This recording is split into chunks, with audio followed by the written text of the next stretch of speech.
നാമത്തിന് മഹത്വമുണ്ടാകട്ടെ. യേശുക്രിസ്തു ഉയർത്തെഴുന്നേറ്റിട്ടില്ല എങ്കിൽ ഞങ്ങളുടെ പ്രസംഗം വ്യർത്ഥം, നിങ്ങളുടെ വിശ്വാസവും വ്യർത്ഥം.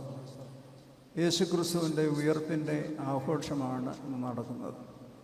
അവൻ ഇന്നും ഉയർത്തെഴുന്നേറ്റ് ജീവിക്കുന്നു എന്നുള്ള ആ വലിയ സത്യം നമ്മുടെ ജീവിതത്തിലും നമ്മുടെ പ്രവർത്തനങ്ങളിലും നമ്മുടെ എല്ലാ മേഖലകളിലും വ്യാപരിപ്പിക്കുവാൻ തക്കവണ്ണം യേശുക്രിസ്തു ഉയർത്തെഴുന്നേറ്റ് ജീവിക്കുന്നു, അവൻ ഇന്നും ജീവിക്കുന്നു എന്നുള്ളത് ഉറപ്പിച്ച് പ്രഖ്യാപിക്കുന്നതിനുള്ള അവസരമാണ്.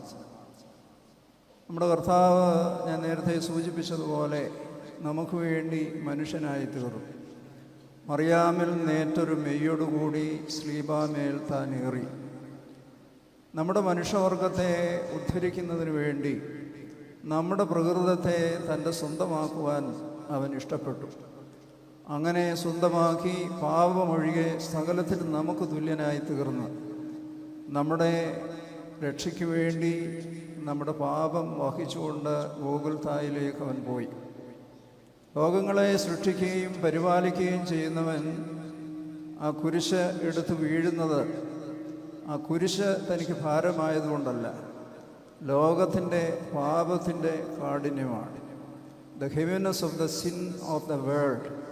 ലോകത്തിൻ്റെ പാപത്തെ വഹിച്ചുകൊണ്ട് അവൻ കുരിശിന്മേൽ പരമബലിയായി തീരുകയാണ്.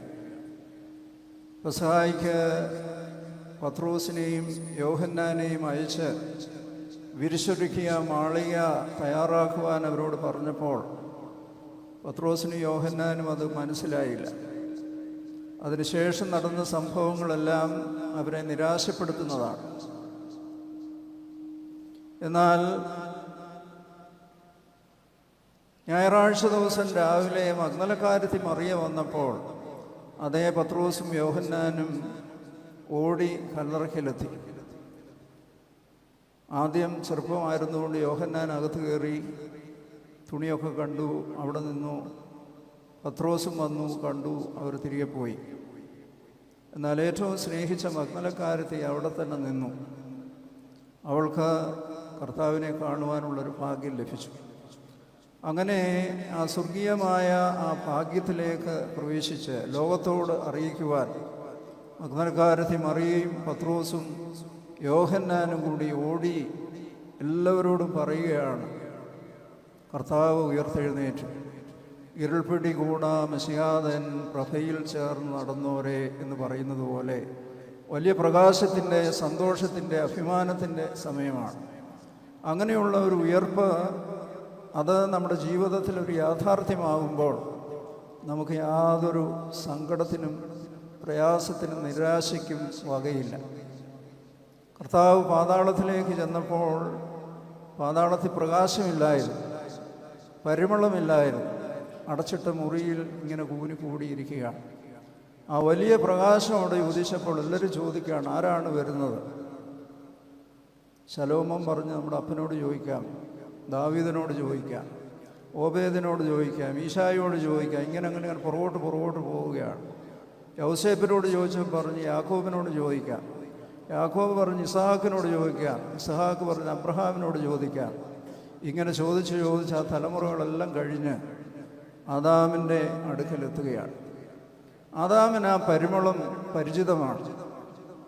നമുക്കറിയാം, ചില വീടുകളിലൊക്കെ ചിലർ നടക്കുന്ന രീതി കണ്ടു കഴിഞ്ഞാൽ ആ ശബ്ദം കേട്ടാൽ പറയും, ഞങ്ങളുടെ വീട്ടിൽ നിങ്ങളുടെ അമ്മ അപ്പച്ചൻ വരുന്നത് കേൾക്കുമ്പോൾ അത് അപ്പച്ചൻ്റെ ശബ്ദമാണെന്ന് പറയും.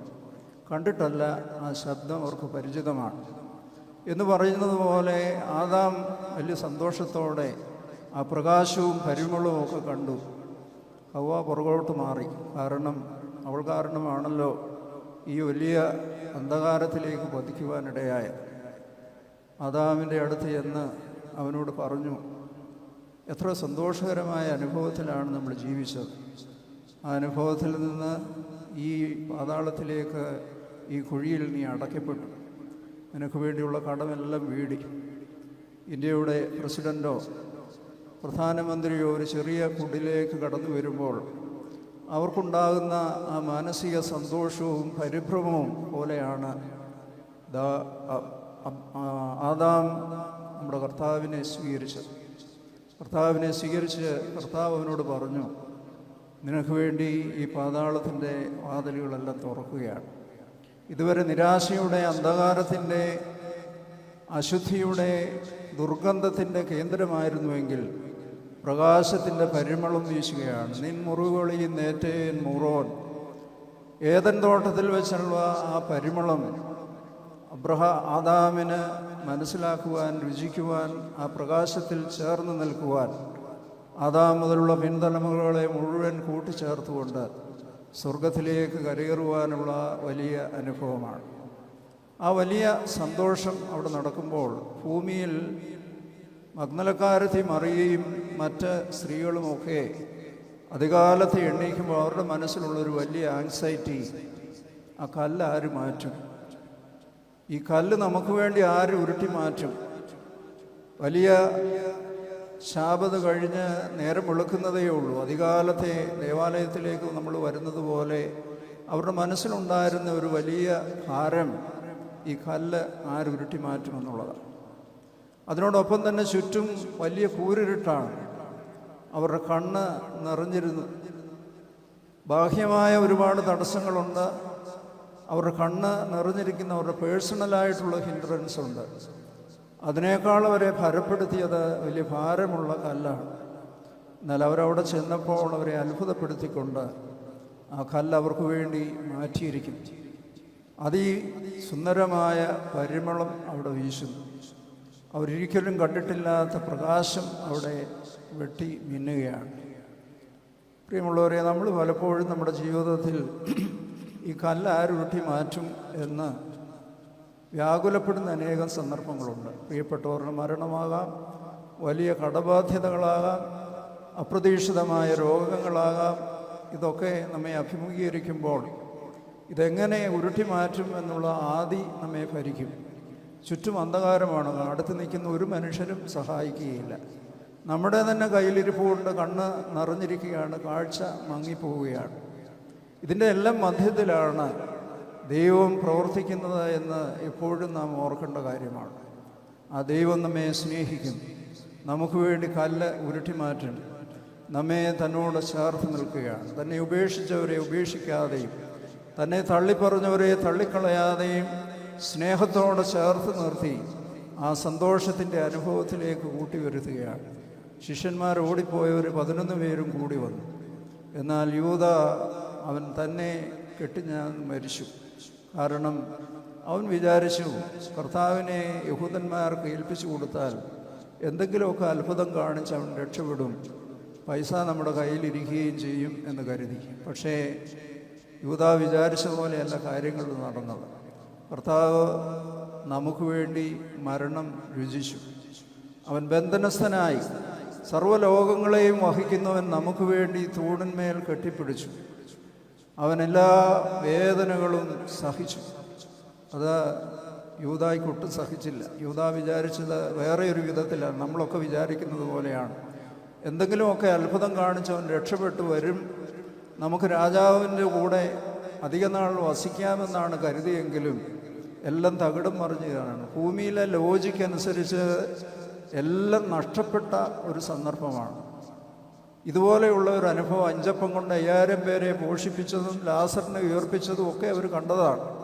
എന്നാൽ കർത്താവ് തൻ്റെ ശരീരമാകുന്ന മന്ദിരത്തെ പാപത്തിന് വേണ്ടി മരണം അവൻ സ്വയം രുചിച്ചു. മരണമില്ലാത്തവൻ നമുക്ക് വേണ്ടി മരണം രുചിച്ചു. അതുകൊണ്ടാണ് ആ മരണം വലിയ പ്രത്യാശയുടെ അനുഭവമായി തീരുന്നത്. That is the gate opening to the glory. മഹത്വത്തിലേക്കുള്ള പ്രവേശനമായി തീരുകയാണ്. ക്രിസ്തുവിൽ മൃതരായവർ ഭാഗ്യവാന്മാരെന്ന് പറയുന്നത് ആ മരണം ഇന്ന് പണ്ടത്തെ പോലെ നിരാശയുടെ അനുഭവമല്ല, പ്രത്യാശയുടെ അനുഭവത്തിലേക്ക് പ്രവേശിക്കുകയാണ്. ആ വലിയൊരു സന്തോഷമാണ് ഉയർപ്പ് വിളിച്ചു പറയുന്നത്. പ്രിയമുള്ളവരെ, ഇന്ന് ലോകം മുഴുവനും അന്ധകാരം കൊണ്ട് നിറഞ്ഞിരിക്കുകയാണ്. യുദ്ധമായാലും അഹങ്കാരമായാലും സ്വാർത്ഥതയായാലും എല്ലാ കൂരിരുട്ടുകൾ നിറഞ്ഞുകൊണ്ടിരിക്കുകയാണ്. അയലത്തുകാരനോട് സ്നേഹമായിട്ട് പെരുമാറാൻ നമുക്ക് സാധിക്കുന്നില്ല. ആരെയും നമുക്ക് വിശ്വസിക്കാൻ ഒക്കുന്നില്ല. നമ്മുടെയൊക്കെ പ്രതീക്ഷയ്ക്ക് അപ്പുറത്തേക്ക് പോവുകയാണ്. കുഞ്ഞുങ്ങളെ നോക്കിക്കഴിഞ്ഞാൽ അവരുടെ വൊക്കാബുലറി ഒന്നും പ്രായമുള്ളവർക്ക് മനസ്സിലാകുന്നില്ല. അപ്പം പറയുന്നത് അമ്മയ്ക്ക് മനസ്സിലാകുന്നില്ല, അമ്മ പറയുന്നത് അപ്പയ്ക്ക് മനസ്സിലാകുന്നില്ല, അപ്പനും അമ്മയും കൂടെ പറയുന്നവർക്ക് പിള്ളേർക്കും മനസ്സിലാകുന്നില്ല. അവരുടെ ഭാഷ വ്യത്യസ്തമാണ്. അങ്ങനെ എല്ലായിടത്തും ഏലിനേറ്റ് ചെയ്യപ്പെട്ടുകൊണ്ടിരിക്കുകയാണ്. എല്ലായിടത്തും അന്ധകാരത്തിൻ്റെ ശക്തികൾ കൊടികുത്തി വാഴുകയാണ്. എന്നാൽ എല്ലാ അന്ധകാരത്തിലും ദൈവം ചില വെള്ളി രേഖകൾ ഒളിപ്പിച്ചു വെക്കും. Every thick clouds contains a silver rays of hope. എല്ലാ കൂരിരുട്ടിനുള്ളിലും ദൈവം ചില പ്രതീക്ഷയുടെ വെള്ളി രേഖകൾ ഒളിപ്പിച്ചു വെക്കും. അത് വിശ്വാസമുള്ളവർക്ക് കണ്ടെത്തുവാനായിട്ട് സാധിക്കുക. ഇന്ത്യയുടെ സ്വാതന്ത്ര്യത്തിന് വേണ്ടി സുഭാഷ് ചന്ദ്രബോസ് പറഞ്ഞ് നമുക്ക് യുദ്ധം ചെയ്യാം. വലിയ ആർമിയൊക്കെ ഉണ്ടാക്കി. മറ്റു ചിലരെ ചെറിയ ചെറിയ രാജ്യങ്ങളായിട്ട് യുദ്ധം ചെയ്യാൻ നോക്കി. എന്നാൽ മഹാത്മാഗാന്ധിജി പറഞ്ഞു, ഒരു ആയുധവും വേണ്ട, ലോകം മുഴുവൻ കീഴടക്കിയിരിക്കുന്ന വലിയ സാമ്രാജ്യത്തെ ആയുധം കൂടാതെ സത്യഗ്രഹത്തിലൂടെ സ്വാതന്ത്ര്യം നേടിത്തന്ന ഒരു രാജ്യമാണ് ഇന്ത്യ. അത് നമ്മുടെ ലോജിക്കിന് ചേരുന്നതല്ല. നമുക്കെപ്പോഴും അടി കൊടുക്കുക, ഈ ലോകം ചിന്തിക്കുന്നത് പോലെ ചിന്തിക്കുക എന്നുള്ളതാണ്. എന്നാൽ ദൈവം നമ്മളോട് പറയുന്നത്, ഈ ലോകം ചിന്തിക്കുന്നതിനപ്പുറത്തായിട്ട് വ്യത്യസ്തമായ സാധ്യതകളുണ്ട്. ആ സാധ്യതകളെ വിശ്വാസത്തോടു കൂടി അഭിമുഖീകരിക്കുമ്പോൾ ദൈവത്തിൻ്റെ അത്ഭുതം കാണുവാൻ നമുക്ക് സാധിക്കും. അതുകൊണ്ട് പ്രിയമുള്ളവരെ, നമ്മളൊക്കെ കടന്നു വരുന്നത് ഈ കല്ല് ആരുരുട്ടി മാറ്റും, ഈ അസുഖത്തിൽ നിന്ന് ആരെന്നെ സൗഖ്യമാക്കും, ഈ കടബാധ്യതയിൽ നിന്നെ ആര് സൗഖ്യമാക്കും, രക്ഷപ്പെടുത്തും, ഈ ഏകാന്തതയിൽ എനിക്ക് ആര് കൂട്ടായിരിക്കും. ജീവിതത്തിൽ എല്ലാ സാധ്യതകളും പ്രതീക്ഷകളും അസ്തമിച്ചുകൊണ്ടിരിക്കുമ്പോൾ, ലോകപ്രകാരം ചിന്തിക്കുമ്പോൾ, ഒരു പ്രകാശത്തിനും സാധ്യതയില്ലാതിരിക്കുമ്പോൾ, അവിടെയാണ് ദൈവത്തിൻ്റെ പ്രകാശം ഉണ്ടാകുന്നത്. വിശ്വസിച്ചാൽ നീ ദൈവത്തിൻ്റെ അത്ഭുതം കാണും. അങ്ങനെ വിശ്വസിച്ചവരാണ് ജീവിതത്തിൽ വിജയം സമ്പാദിച്ചിട്ടുള്ളത്. പരിശുദ്ധനായ പരിമല തിരുമേനി തൻ്റെ രോഗാരുതയുടെ അവസ്ഥയിൽ അടുത്ത് നിന്നവരോട് ചോദിച്ചു, ഇന്നെന്താ ഡേറ്റ്? അപ്പോൾ പറഞ്ഞു ഇത്രാം തീയതിയാണ്. അപ്പോൾ തിരുമേനി പറഞ്ഞു, അയ്യോ ഇനി 2 ദിവസം കൂടെ കഴിയണമല്ലോ. കണ്ടവരൊക്കെ നിലവിളിക്കുകയാണ്. 54-ാമത്തെ വയസ്സിൽ വിരൂപനായി രോഗിയായി ലോകം വിട്ട് കടന്നു പോവുകയാണ്. പത്രക്കാരൊക്കെ എഴുതി, അയ്യോ അന്നത്തെ പാട്ടാണ് ഇപ്പോഴും അവർ പാടിക്കൊണ്ടിരിക്കുന്നത്, അയ്യോ സന്താപമേ.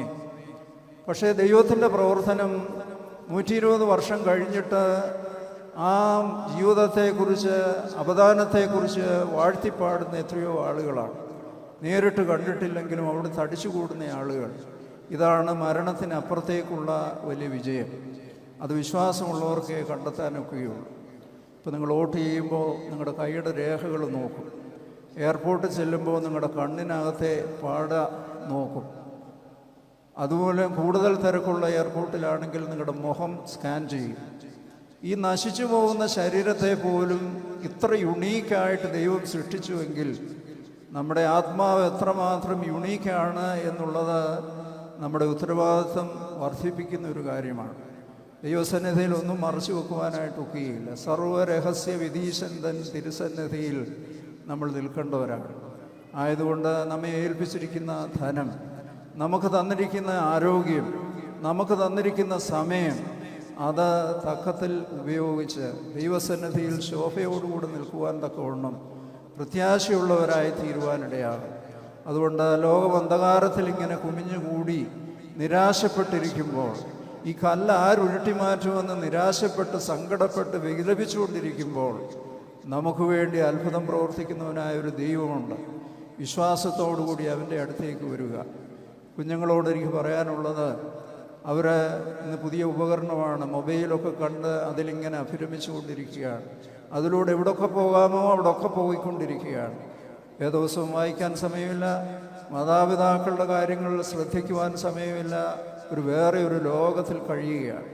എന്നാൽ ഇതൊക്കെ നശ്വരമാണ്. ശ്രേഷ്ഠമായത് കണ്ട് അത് സ്വീകരിക്കുവാൻ തക്കവണ്ണം ദൈവസന്നിധിയിൽ സമർപ്പിതരാകുവാനുള്ളൊരവസരമാണ്. പ്രിയമുള്ളവരെ, നമുക്ക് കർത്താവിൻ്റെ ഉയർപ്പിൽ പങ്കെടുക്കുവാൻ ഒരു അവസരം ലഭിച്ചു. ഇനി അത് ലഭിക്കുമോ എന്ന് നമുക്കറിയാൻ പാടില്ല. ഈ പ്രകാശത്തോടു കൂടി നിൽക്കുവാനായിട്ട് ദൈവം നമ്മെ സഹായിക്കട്ടെ. വലിയ പ്രതീക്ഷയുടെ പെരുന്നാളാണ്. ശവക്കല്ലറയ്ക്ക് അപ്പുറത്തുള്ളൊരു പ്രതീക്ഷ നമുക്ക് തരുന്ന പെരുന്നാളാണ്. മരണത്തിനപ്പുറത്തുള്ള പ്രത്യാശ നമുക്ക് തരുന്നതാണ് ഉയർപ്പ് പെരുന്നാൾ. യേശുക്രിസ്തു ഉയർത്ത് ജീവിക്കുന്നു എന്ന് പാട്ടിൽ പാടിയാൽ പോരാ, നമ്മുടെ ജീവിതത്തിലെ ഓരോ പ്രവർത്തനങ്ങളിലും അവൻ ജീവിക്കുന്നു എന്ന് ഉറച്ച് വിശ്വസിക്കുവാൻ തക്കവണ്ണം. ഇനിയിപ്പോൾ അങ്ങോട്ട് വീട്ടിലോട്ട് ചെന്ന് കഴിഞ്ഞാൽ നമുക്കറിയാം, ഈ കമ്പ്യൂട്ടറൊക്കെ ഉപയോഗിക്കുന്നവർക്ക് അവർ ഓപ്പൺ ചെയ്താൽ തന്നെ അവർ പോകുന്ന സൈറ്റിലോട്ട് പെട്ടെന്ന് പോകും. കാരണം ഇവൻ്റെ സ്വഭാവം ഇതാണെന്ന് കമ്പ്യൂട്ടർ തന്നെ പഠിച്ചിട്ടുണ്ട്.